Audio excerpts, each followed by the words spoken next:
Goeiedag, ek groet jou in die kosbare naam van Jesus Christus. Kan jy nog onthou wat Jesus gebid het, toe hy vir Lazarus uit die dood uit opgewek het? In Johannes 11 vers 41 en 42 het hy gebid, Vader, ek dank U dat U my verhoor het, en ek het geweet dat U my altyd verhoor. Maar ter wille van die skare wat rondom staan, het ek dit gesê, sodat hulle kan glo dat U my gestuur het. Jesus het verwag dat God in sy lewe sou werk.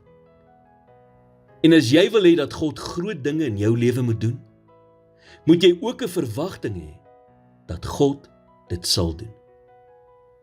Jesus het nie gesê, Vader, ek wonder of U dalk bereid sal wees om Lazarus op te wek nie. Nee, Jesus was seker dat God na hom geluister het en dat God sy versoeke ernstig opgeneem het. Maar hoe pas 'n mens dit op 'n praktiese manier toe in jou lewe?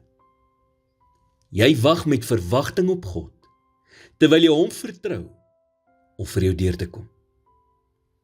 Miskien wag jy vandag vir God om jou huwelik te transformeer, die finansiële probleem op te los, om jou seer te genees, of om iemand in jou gesin te bereik wat nie 'n gelowige is nie.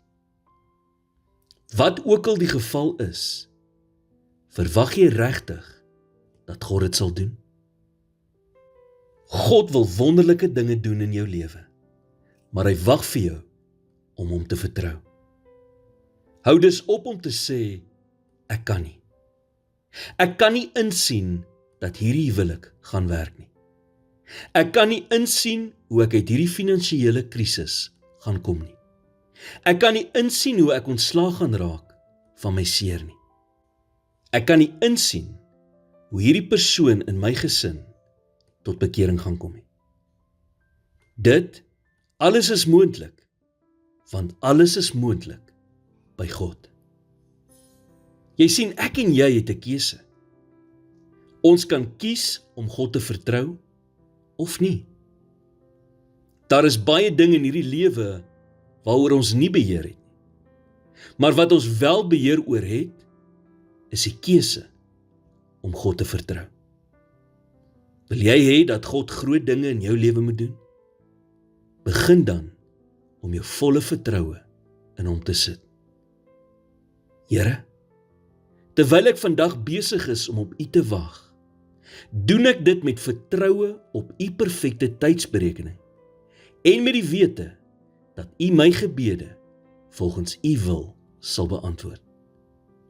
Vul my met U vrede, terwyl ek geduldig op U leiding in hierdie situasie wag. In Jesus naam bid ek dit.